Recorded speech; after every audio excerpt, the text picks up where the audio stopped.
একজন নারী, আমারও তো সম্মান আছে। ভরা কোর্টে, ওপেন কোর্টে সে বলে আমি নাকি নোংরা কাজ করে বেড়াই।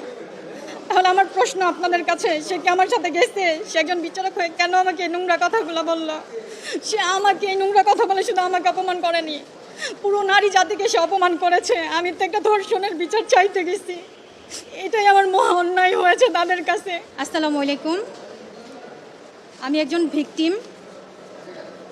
আমি আজ আপনাদের মাঝে বিচার বিভাগ, প্রশাসন বিভাগ এইসব বিষয়ে কিছু কথা বলতে এসেছি, যেটা দীর্ঘ 2 বছর যাবৎ আমার সাথে হয়ে আসতেছে। সে বিষয় নিয়ে আমি কিছু কথা বলব।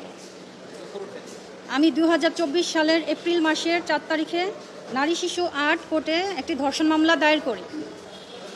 মামলাটি চলাকালীন